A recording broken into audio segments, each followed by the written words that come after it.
السلام علیکم۔ ڈاکٹر وکیل کراچی سے۔ بدن کی 4 رطوبتیں جو غذا تحلیل ہونے سے پیدا ہوتی ہیں، سوڈا، صفرا، بلغم اور خون، اخلاط کہلاتی ہیں۔ موسم کی تبدیلی سے یا آب و ہوا کی تبدیلی سے عموماً یہ رطوبت جو ہیں کا توازن بگڑتا ہے۔ اس کے ریئیکشن میں اس توازن کے بگڑنے کی وجہ سے جو فطری بخار ہوتا ہے وہ خود ایک دوا ہے۔ اس کی دوا نہیں کرنی چاہیے، کیونکہ وہ بخار جو ہوا ہے وہ ان رطوبتوں کو متوازن کرنے کے لیے ہوا ہے۔ جب بخار ہم ہونے نہیں دیں گے، پیناڈول یا بروفین کھانے سے بخار کو ہم روک دیں گے تو وہ رطوبتیں جو ہیں ان کا توازن بگڑا ہی رہے گا۔ جب وہ بگڑا رہتا ہے تو کچھ دن کے بعد، یعنی 3-4 دن کے بعد وہ فاسد ہو جاتی ہیں، یعنی کہ خراب ہو جاتی ہیں، اور پھر ہمیں 99 بخار یا دوسرے لفظوں میں کہیں ٹائیفائڈ بخار رہنے لگتا ہے۔ اب اگر ہم کچھ بد پرہیزی کرتے ہیں، مثال کے طور پہ کھیرا کھا لیا، دہی کھا لیا، کوئی چکنائی چیز کھا لی، بریانی کھا لی، تو اس سے بخار تیز ہوتا ہے۔ پھر جو آج کل فیشن ہے، ہم پیناڈول کھا لیتے ہیں، پھر سمجھتے ہیں کہ ہمارا بخار اتر گیا۔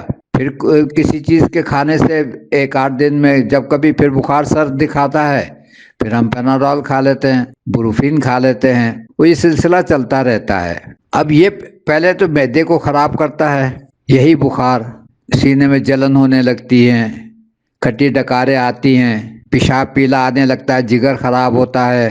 اس کو ہم ٹھیک کرتے ہیں، کبھی ہاضمے کی دوا کھاتے ہیں، کبھی اس کو بیلنس کرنے کے لیے دوا بھی کھا لیتے ہیں۔ وہ رفتہ رفتہ پھر ہمارے گردے کو خراب کر دیتا ہے۔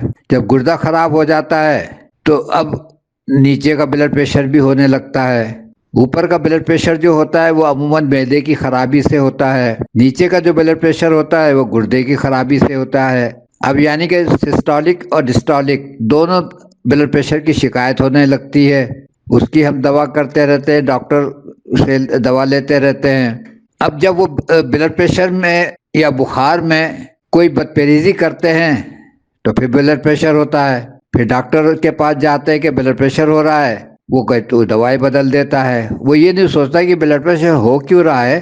اب بخار میں اگر بریانی کھائیں گی تو اس کی کیفیت کچھ اور ہوگی، بخار میں کینو کھائیں گے تو اس کی کیفیت کچھ اور ہوگی، بخار میں انار کھائیں گے تو اس کی کیفیت کچھ اور ہوگی، بخار میں دہی کھائیں گے تو اس کی کیفیت کچھ اور ہوگی۔ یوں علاماتیں بدلتی رہتی ہیں۔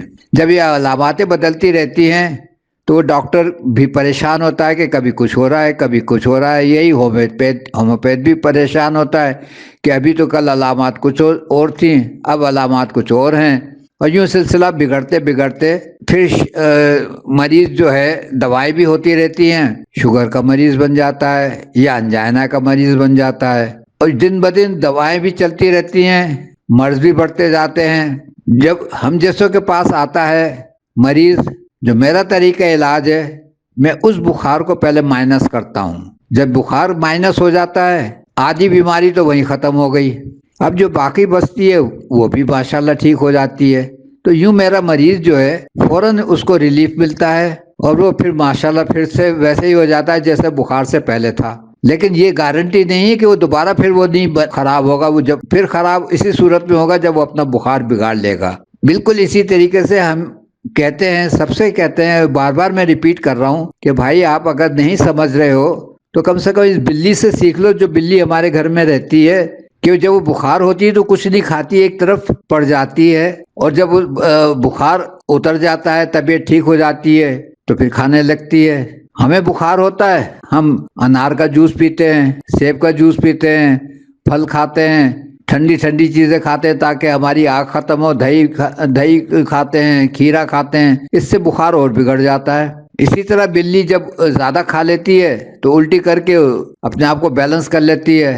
ہم جب زیادہ کھا لیتے ہیں تو ہاضمے کی دوائیں کھا کھا کے اس کا اور بیڑا گرک کر لیتے ہیں۔ تو بہتر ہے، میں سب سے ہی کہتا ہوں کہ بھائی ہمارے جو بڑے پہلے کرتے تھے وہ تو سب بیوقوف تھے، کیونکہ ہم لوگ نئے پڑھے لکھے جو ہیں ان پرانے لوگوں کو بات مانتے نہیں ہیں، ان کی بات مانتے نہیں ہیں، تو اسی وجہ سے اتنی بیماریاں بھی ہو رہی ہیں۔ تو جب بڑوں کی باتیں نہیں مانی ہیں تو کم سے کم بلی کی بات مان لو، بلی جو کرتی اسی سے سیکھ لو۔ میرا تو یہی پیغام ہے، کوئی ہم دنیا میں بیمار رہنے آئے ہیں کیا؟ بہت بہت شکریہ۔